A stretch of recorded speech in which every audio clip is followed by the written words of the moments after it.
Hola chicos, ¿cómo están? Bienvenidos a una clase más a Mi Placar.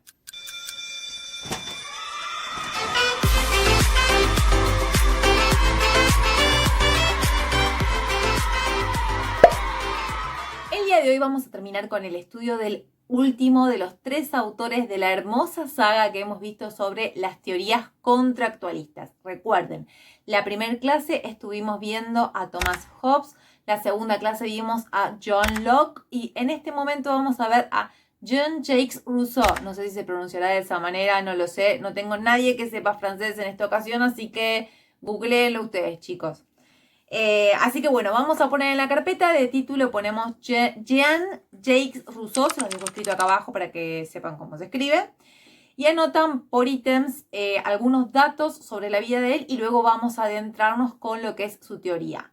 En primer lugar, anoten, primer ítem, que él nació en Ginebra queda en Suiza, en 1712 y muere en 1778. Como pueden ver, ahora les aclaro, si ustedes miran la fecha de nacimiento y de muerte de los otros autores, de los otros filósofos, este es el que nació en último lugar, digamos, no vamos a decir el más joven.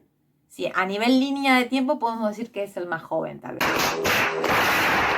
¿Sí? Entonces digamos que él, para cuando él llega al mundo, ya existían las otras teorías y él lo que hace es no copiar la teoría de Hobbes y tampoco copiar la de lo que era una teoría propia. Intenta pensar, bueno, unir ideas de ambas teorías tal vez y algo que sea propio de sus ideas y decir, bueno, a ver, ¿cómo era el hombre en su estado de naturaleza y por qué decide vivir en sociedad? ¿Sí? Y crea una teoría totalmente distinta de las dos que ya estudiamos. Debajo anotan que fue un ideólogo de la Revolución Francesa, ¿sí? Y de la Revolución Americana. Ahora, si repensamos un poquito respecto de la historia y pensamos el año de la Revolución Francesa fue en 1789, si no me equivoco. Y vos me decís, pero profesora, para ese momento ya estaba muerto Rousseau. Y sí, tenés razón, Rousseau estaba muerto, pero sin embargo su pensamiento, lo mismo que en la Revolución Americana de 1776, porque él murió en el 78, estaba pensando. Ya, digamos que ya estaba muy mayor para ese momento. ¿Por qué influyó en la Revolución Americana? Y de hecho terminó influyendo en todos los pensamientos revolucionarios de todas las revoluciones que hubo en Latinoamérica, que causaron la independencia en Latinoamérica. ¿Por qué influyó en esto que es muy posterior a él? ¿Y por qué influyó en la Revolución Francesa si ya estaba muerto? Bueno, la respuesta es sencilla, chicos. En realidad lo que influye es su pensamiento, si no es que él colaboró yendo a las peleas y fue a la barricada ahí con los franceses a luchar. No ese es el caso, ¿sí? Él colabora con sus pensamientos, que son los que vamos a estudiar el día de hoy. Anoten otro ítem debajo, van a poner que él es un contractualista, ¿sí? Al igual que los otros autores. Ya saben que contractualismo significa que crea una teoría en la cual él va a pensar cómo es que el hombre pasa de estar en su estado de naturaleza, siendo libre, absolutamente libre, pasa a vivir bajo el gobierno de alguien, ¿sí? Van a anotar debajo otro ítem, después de haber escrito que es contractualista, que digan que él escribió, y abren comillas, discurso sobre el origen de la desigualdad entre los hombres, y cierran comillas. Este libro es el que vamos a estudiar dos grandes obras de él. Uno es este discurso y el otro ya veremos más adelante, que es el contrato social. El discurso nos va a hablar de cómo es el hombre en su estado de naturaleza. Así que no solo lo van a escribir entre comillas, sino que lo van a resaltar y va a ser una especie de subtítulo. Si quieren lo vuelven a repetir abajo como un subtítulo, porque todo lo que digamos ahora está dentro de este libro. Bien, ahora sí, dentro del discurso sobre el estado de naturaleza, sobre el origen de la desigualdad entre los hombres, vamos a decir que existe un primer momento, que es el momento del estado de naturaleza. Entonces ponen, si quieren lo arman como dos columnas, pueden poner estado de naturaleza a un lado y de otro lado dejan espacio para el segundo estadio, que se los voy a nombrar más adelante. Vamos a hablar del estado de naturaleza. El estado de naturaleza es el primer estado del hombre, ¿sí? Es un estado donde él considera que el hombre es muy semejante a un animal. Entonces, primer ítem, ¿sí? El hombre es muy semejante a un animal, ¿sí? Luego dice otro ítem, si el hombre El hombre se mueve por instintos, coloquen. Es decir, que si el hombre tiene hambre, sale a cazar. Si el hombre tiene frío, se abriga. Otro ítem debajo. El hombre se defiende de dos grandes cosas, dos grandes cuestiones. Una, se defiende del clima, ¿sí? Es decir, cuando hace frío busca la manera de abrigarse, ya sea creándose su propia ropa, ya sea creándose cuevas o encendiendo fogatas, busca la manera de abrigarse, se protege del frío. Lo otro que hace es, en caso de existir animales feroces, lo que hace es protegerse de ellos o batallar en contra de ellos para no tener este tipo de ataque. Ambas cuestiones de las cuales el hombre se defiende, se supone que las hace porque está movido por el amor propio que se tiene a sí mismo, ¿sí? El hecho de quererse a uno mismo hace que el hombre se defienda de el clima y de los animales feroces. Bien, otro ítem debajo. Ustedes lo van resumiendo como ustedes quieran, ¿sí? Yo les voy aclarando cuándo sería cada ítem. Para Rousseau, el hombre no es ni bueno ni malo, ¿sí? Otro ítem debajo. El hombre es un ser solitario y al ser un ser solitario no posee lenguaje. Punto. Les explico. Él lo que dice es que el hombre, al ser como un ser muy instintivo, alguien que más bien se asemeja a un animal, no tiene necesidad de relacionarse con las otras personas en este primer estadio, ¿sí? En este estado natural del ser humano. Se vale por sí mismo, no necesita de nadie. Entonces, al no necesitar de otras personas, no es necesario que desarrolle un lenguaje para comunicarse, ¿sí? Debajo, otro ítem, y este se los dicto. El hombre es un ser inocente que se encuentra integrado a la naturaleza, pero que no la domina. Punto. Les explico. ¿Qué quiere decir? Justamente, todo apunta a lo mismo. El hombre se parece más bien a un animalito que a un ser humano comparado como el de hoy en día. Es decir, pensarlo como un perro. ¿El perro domina la naturaleza? No, no la domina. ¿Está integrado a la naturaleza? Sí, es como decir, la mariposa. ¿Forma parte? Sí, por supuesto, forma parte. Bueno, este hombre formaba parte. No la dominaba, que es lo que hacemos nosotros. No sé si quedó claro eso. Espero que sí. ¿Qué más decirles de este momento? Obviamente, en este estado natural, ya saben, porque lo hemos visto con otros autores, no existe ningún tipo de sociedad organizada. Todo esto es previo a la civilización. Y ahora vamos a pasar al segundo estadio, es decir, del otro lado. ¿Qué pasa luego del estado natural? Teníamos el estado natural y luego pasa al estado 2. El estado 2 se llama estado intermedio. Para Rousseau, este estado, anotan primer ítem, después de escribir estado intermedio, es el estado más feliz de todos. Siguiente ítem, se comienzan a generar las primeras relaciones humanas que se comienzan a generar gracias al instinto animal que tienen los humanos. Punto. Explico. ¿Qué quiere decir? Las personas, al moverse por sus instintos naturales y decir que si tienen hambre salen a cazar, si tienen frío se abrigan, a moverse por sus instintos, hay otro instinto natural que tenemos que reconocer, que es el instinto de querer tener relaciones. ¿Sí? Todos los animales, absolutamente todos, incluidos nosotros, tenemos ese instinto porque es algo natural, ¿sí? Nuestra misma supervivencia hace que tengamos incluido en nuestro sistema este instinto de querer reproducirnos, ¿eh? por el mismo hecho de querer buscar la supervivencia humana. Entonces, movidos por este instinto natural, por este deseo sexual que tienen, ¿qué es lo que ocurre? Que comienzan a relacionarse porque lo que ocurre es que comienzan a generarse los primeros grupos sociales, que son las familias. Es decir, el hombre, movido por sus instintos, genera nueva vida y el mismo instinto de haber generado una vida genera que quiera proteger a esta nueva vida, junto con quien sería su pareja, ¿sí? con la otra persona con la cual pudo engendrar esta nueva vida. Entonces, entre ambos comienzan a cuidar al niño, digamos, a este nuevo bebé, y esto genera los primeros grupos sociales. Entonces, abajo anotan, el instinto natural lleva a que se generen los primeros grupos sociales, que son las familias, que son los grupos como más inocentes de todos. Y así comienzan las primeras relaciones humanas.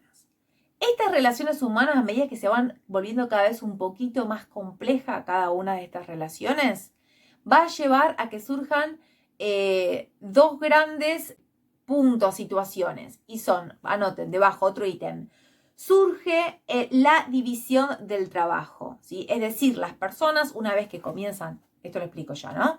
Las personas una vez que comienzan a vivir en sociedad, lo que hacen es aprovechar la oportunidad de que están interactuando con otras personas para poder dividirse el trabajo. Es decir, ya no dependía de mí sola ir a cazar la comida, mantener el fuego encendido para tener calor, cuidar de los menores de edad, etc. Sino que al ser más adultos dentro de este grupo familiar, se pueden dividir las tareas. Algunos se quedarán cuidando el fuego, cuidando a los niños, otros saldrán a cazar, otros podrán cultivar y según las habilidades se pueden ir dividiendo las tareas, ¿sí? Entonces surge la división de trabajo. Lo otro que surge en este estadio intermedio, anoten, otro ítem debajo, también surge el concepto de propiedad privada, ¿sí? Entonces, y explico. Es lógico que al surgir la división del trabajo y las personas tener mayor cantidad de tiempo y poder ya generar tal vez cultivos y no vivir solamente de la caza y de la pesca, el concepto de propiedad privada comience a surgir, ¿sí? Bueno, estos cultivos son nuestros, esta pesca que se realizó es mía, la comparto con vos porque vos me das algo a cambio de esta pesca que yo realicé, no te la doy gratuitamente. Entonces el concepto de propiedad privada comienza a surgir, incluso con los mismos hijos. Si yo tuve un hijo con otra persona, es mi hijo, no pertenece al otro grupo familiar, sino que es nuestro, ¿estamos? Entonces todo eso comienza a surgir. Ahora, debajo anotan, ambos conceptos generan problemas. Si hablamos de la división del trabajo, con el tiempo la división del trabajo atrajo a los explotadores y atrajo al concepto de explotación del trabajo, ¿sí? Generó este problema. La división del trabajo llevó a la explotación.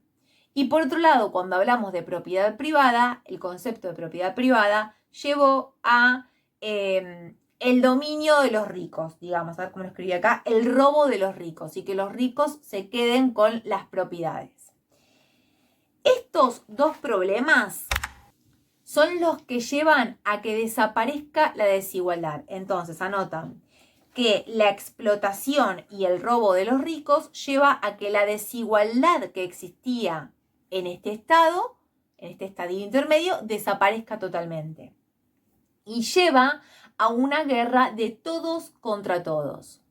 Lo anotan, lleva a una guerra de todos contra todos. Ahora fíjense, este autor, Rousseau, habla de una guerra de todos contra todos. Si vos recordás, cuando hablamos de Hobbes, hablamos de una potencial guerra de todos contra todos. Es decir, las personas querían evitar la guerra era potencial, ¿sí? Podía existir. Recuerden que tenía el temor a la muerte y el deseo de vivir confortablemente porque tenían miedo que el otro los atacara, porque eran todos egoístas. Bueno, y había una potencial guerra. En este caso no. En este caso, la misma inocencia de las personas que hizo que la sociedad se fuera desarrollando de una manera muy inocente y que surjan los problemas como los explotadores o el problema del robo de los ricos, lleva a que exista una guerra de todos contra todos. Entonces, para este autor realmente sucedió. Hubo caos, hubo una guerra de todos contra todos.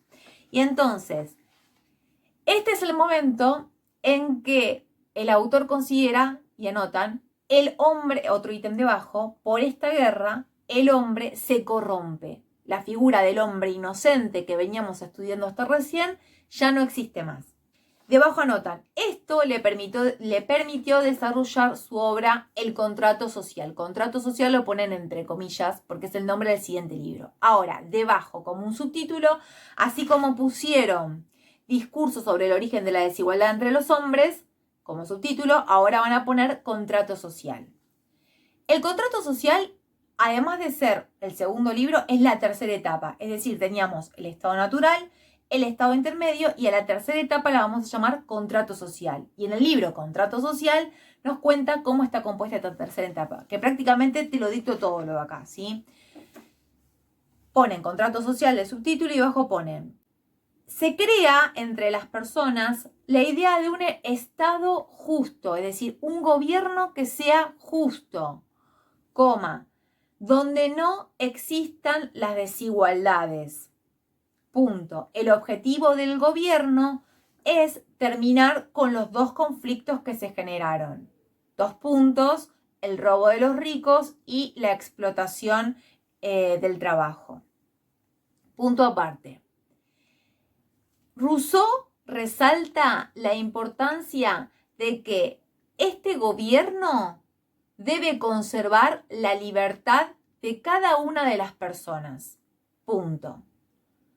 Y ponen entre paréntesis, para Rousseau, la libertad es la voluntad de decidir y actuar entre todos, coma, dejando de lado los instintos en beneficio de la voluntad general.